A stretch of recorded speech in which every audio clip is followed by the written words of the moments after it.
introvert is not a shy person, not necessarily anyway. A shy person is someone who is nervous or timid in social situations. Shy people have social anxiety. Introverts can be shy, but they need not be. In my case, I'm an introvert without question, but I can get up and speak in front of big crowds of people without any problem. That's not something a shy person can easily do. So I'm not shy, therefore, but I am introverted. How is that possible? Well, because, put simply, an introvert is someone for whom socializing is maybe not terrifying, but physically and mentally draining. Okay, that's what we are trying to explain. An introvert is most energized by spending time alone or in much smaller groups, like maybe with their family. An extrovert, on the other hand, is energized by busier and louder and more active social situations. An introvert finds these kinds of social interactions exhausting, while an extrovert finds them invigorating somehow. But here's the important point. Although the extrovert's proclivities are mysterious to me, I still recognize that it isn't wrong. Okay, neither personality type is wrong.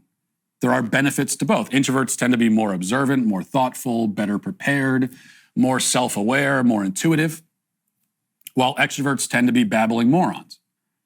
I'm just kidding, of course, sort of. I mean, extroverts tend to be, they're friendlier, they tend to be more enthusiastic, they tend to be more bold, more assertive. There's some crossover here, of course.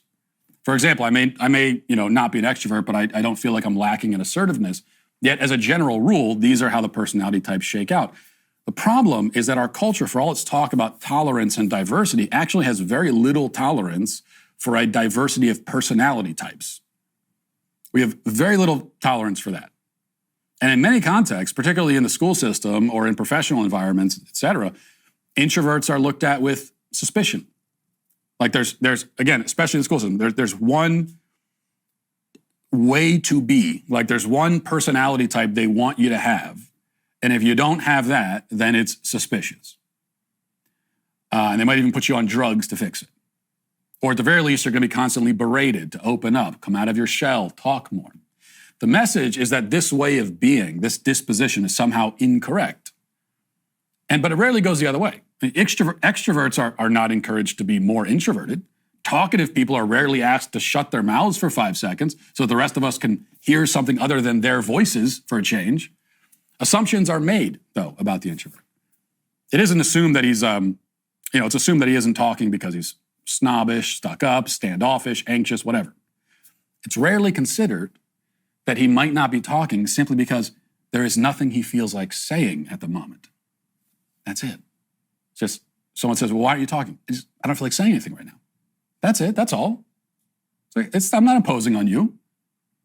Some people are satisfied to think without verbalizing what they're thinking.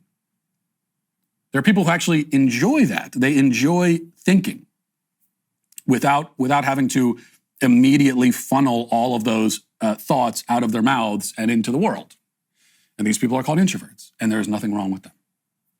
I think this discomfort with introverts is largely driven by our general discomfort with just quietness. Okay, we live in a very loud culture, and every moment of every day is filled with noise, with activity, with communication, with just lights and sounds and blaring screens and hustle and bustle and everything. There are people who walk around with headphones or earbuds in all day so they never have to endure a single moment of silence. Now, introverts, though, don't have this fear of silence. On the contrary, we crave it. That's when we do our best work. That's when we can think and create and hatch our devious schemes to take over the world. We're not afraid of quiet, but the culture is. And so then it is afraid of us by extension.